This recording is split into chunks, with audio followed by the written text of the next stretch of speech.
Hi guys, I hope you're doing well. So I have what I hope is a super encouraging video to share. It's going to be a lot of me just talking, but I still hope that it's encouraging.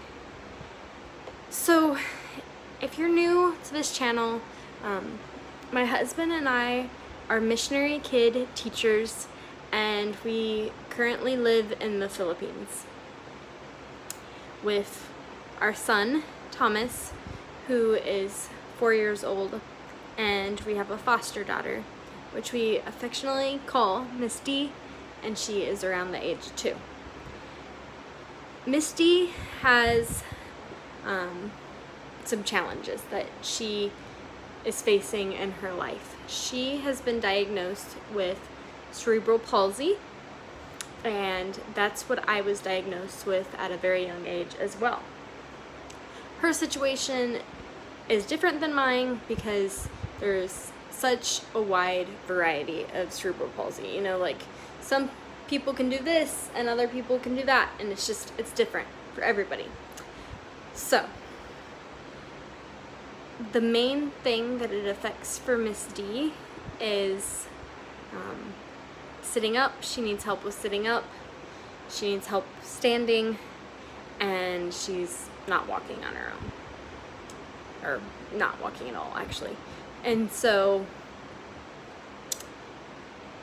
that's a different realm for me, because my cerebral palsy mainly affects my vision. And so, you know, I've had to use special types of glasses and magnifiers and what's called a CCTV, and I just had all this different equipment and things that I would use, and big books to help me get through school and just the education part of that. But Misty, as far as we know, we still have to get her vision tested, but right now what we're focusing on is helping with her sitting up and mobility and that kind of thing. And at first, I was a little discouraged. I was a little like let down about the situation because we're not in the US. We're not in the land of the plenty, as I would affectionately call it, and just getting the resources that Miss D needs it's a little bit of work. It's a little challenging. All that to say, there's a few things that I'm encouraged about. I am encouraged that there is a parent cerebral palsy group, so like people just share their thoughts and ideas and questions. And, you know, there's no judgment of, oh, that's what you're using with your kid, or, oh, you know, whatever. They're there for each other. So I'm very thankful that I've been able to join that group, and, you know, ask about different things. I'm also very thankful that my mother-in-law has had a friend for years who has a son that has, I'd say, pretty severe cerebral palsy. And so I was able to reach out to her and ask questions, and she just, you know, jumped right in and answered my questions, and so that was quite a blessing. And I'm also really encouraged by a friend that I made back in high school, actually my junior year of high school. We went to the Indiana School for the Blind together, and but I haven't seen her in person since then. But we're on, you know, on Facebook, and I'll say hi every once in a while.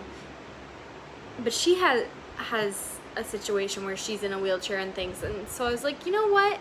I'll reach out to her and, you know, see if she has any questions or ideas. And one of the suggestions that she made was reach out to Joni and friends.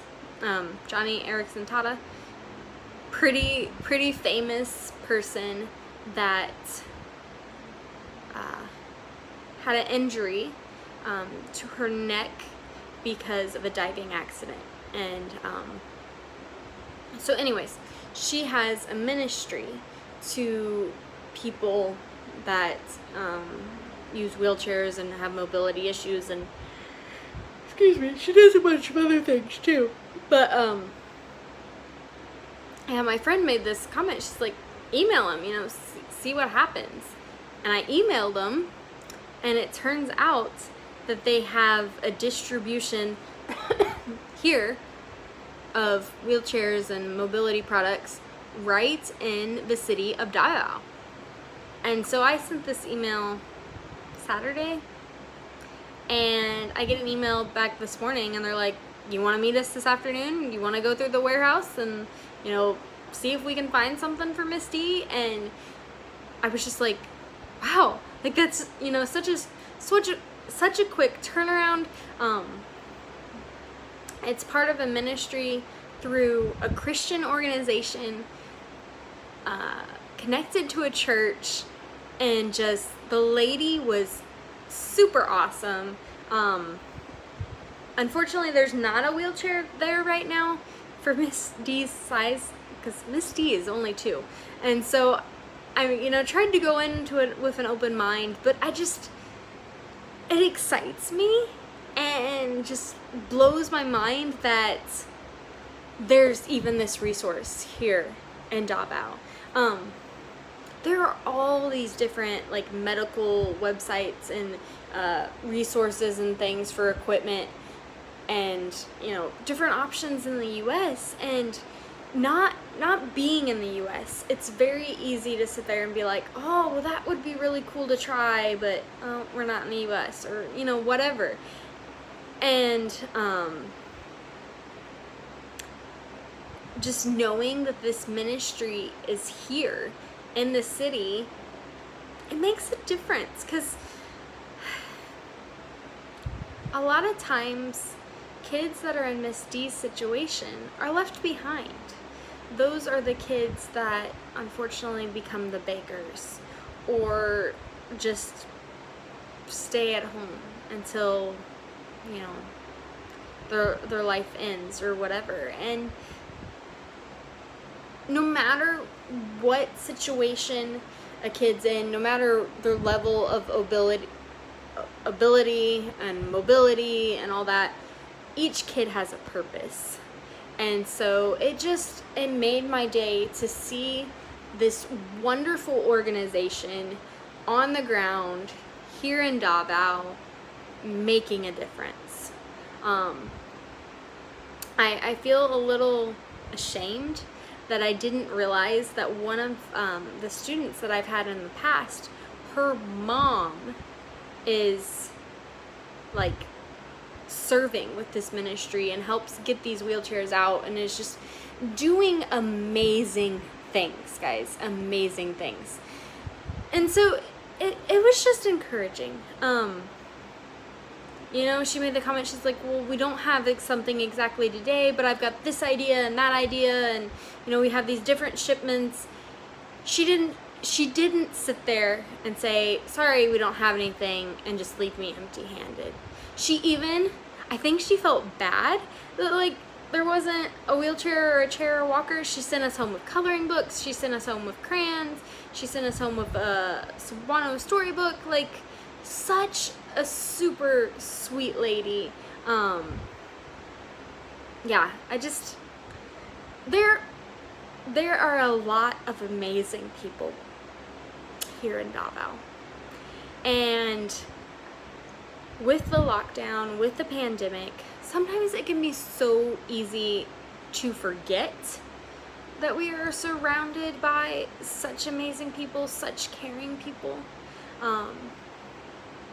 I've mentioned before that last month was hard financially, but we had a friend step up and loan us some money, which was a blessing. We had somebody stick some money in our mailbox at school. These are happy tears. I'm blown away by God's goodness, God's love, and Him saying, I have you here for a purpose, I love you, I care about you, and I'm gonna see you through this. And I'm not deserving of it, Dan's not deserving of it, none of us are deserving of it, you know, because I think of my worst days, but God still loves us, still cares about us, and is still seeing us through, and it's amazing. I hope and pray that kids, adults, you know, just whoever needs the resource of a wheelchair or scooter or walker or whatever, I just pray that they're matched up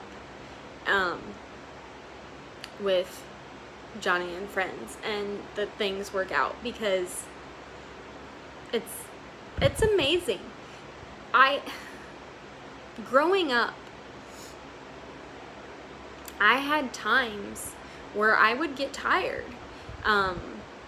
Field trips. A lot of times it was hard for me to keep up with the other kids. And I went to school with these twins. One twin used a wheelchair all the time, and then another twin had a walker or crutches, and then if it was a long distance thing, she would use a wheelchair or a stroller or something. So there was this equipment and technology and things around to help them, and so I benefited in some ways by getting to use some of the things that they used. And one of those was, we had like these special like stroller things that we would use for field trips. And just having that extra support and people watching out and caring for you when you have cerebral palsy. And you know, when I'm tired, my left foot drags more, so I'm more likely to trip and that kind of thing. And so mobility assistive equipment or technology or whatever you want to call it makes a difference, a big difference. And especially for Miss D's situation, all she does to get around herself is, if she's in her chair that has, she has a little chair that has wheels on it, she'll sometimes scooch herself backwards with her feet, but she doesn't do that like long distance, obviously. And then she sometimes rolls. So she's not crawling, you know, she's not walking. She's dependent on us. And so, you know, thinking, let's find a wheelchair, or let's find a walker, or just, you know, something where she could have that independence and have that joy and, you know, jump around and run around with us.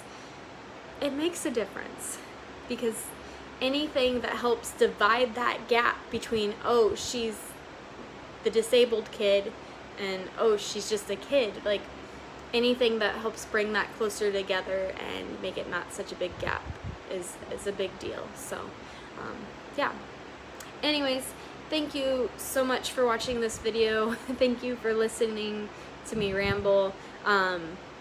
This video is not sponsored by any means, but if you are looking for a ministry or an organization to partner with, support, or possibly volunteer, Joni and Friends seems to be an amazing organization. I have never specifically benefited from them, but I think my daughter is about to. So yeah, I just, and Joni's, Erickson Tata's story is amazing, and what she has done with her life and how she has used what God has given her is just amazing. So feel free to go and check them out. So that's it for today. Have a great day, and we'll talk to you next time.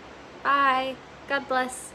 Hey, I just wanted to pop in here and say I don't think I mentioned the name of the organization that is under the umbrella of Joni and Friends. It is called Wheels for the World, and I think it's amazing that they are out there and giving kids, adults, everybody in between the opportunity to have their freedom of mobility, which many of us take for granted each day. So great shout out to them. Thank you so much for just treating us so kindly and loving us as your neighbor. To the Wheels for the World branch here in Davao. Thanks for watching. Don't forget to like and subscribe.